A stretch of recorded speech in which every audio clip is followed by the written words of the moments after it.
The suicide rate among African American children doubled between 1993 and 2012. One local woman hopes to stop that rate from increasing even more by breaking a stigma of silence.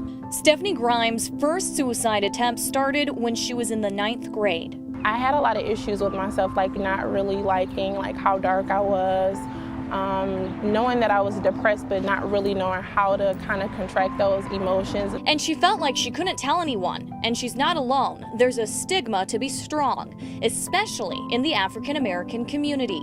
It could be from from things that have happened from years and years ago, as far as, us trying to maintain that whole role of being strong and not letting people see us, kind of crack under pressure. But Grimes was able to get past the stigma after her last suicide attempt. I would say after my 6th suicide attempt, I was in a coma for 2 weeks, and after that kind of whole out-of-body experience, I think that's when I kind of learned that it wasn't my time to go.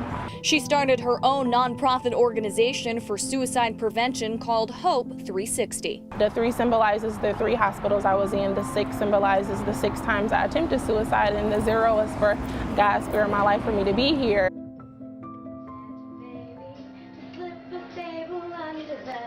My daughter took her life on June 29th, 2011. So now, in 2021, it's 10 years later. She would have been 25.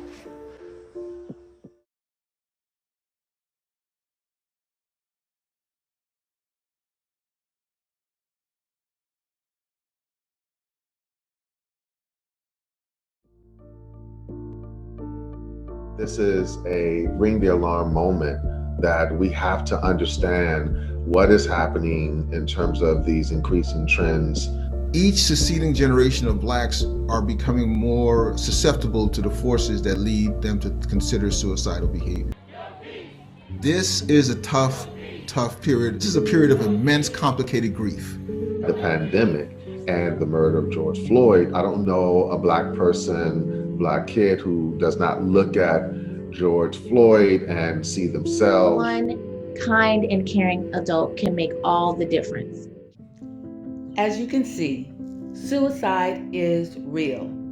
Suicide and suicidal ideation, that is thoughts of suicide, are real and prevalent among our friends and acquaintances, workplaces, and communities. They even threaten and exist within our families and churches. Awareness of the signs and risks for suicide and suicidal ideation is essential to prevention and saving lives. Please join us this upcoming Saturday, July 24, from 10 a.m. to 12 noon for an important live interactive workshop via Zoom entitled SOS, Shedding Light on Suicide. This workshop will focus on recognizing the warning signs and risk factors for suicide. False ideas and misunderstandings are what stand in the way of open discussions about suicide, especially in Black and minority communities. The workshop will be led and conducted by Maisha Dunn, licensed marriage and family therapist and lead therapist at Restoration Counseling and Consulting, Inc.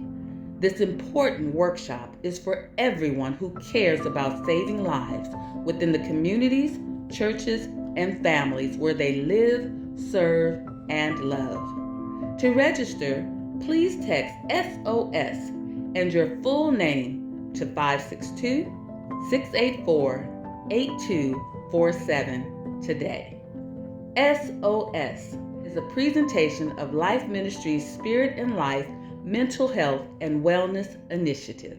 Life Ministries is affiliated and a part of the Christian Church Disciples of Christ.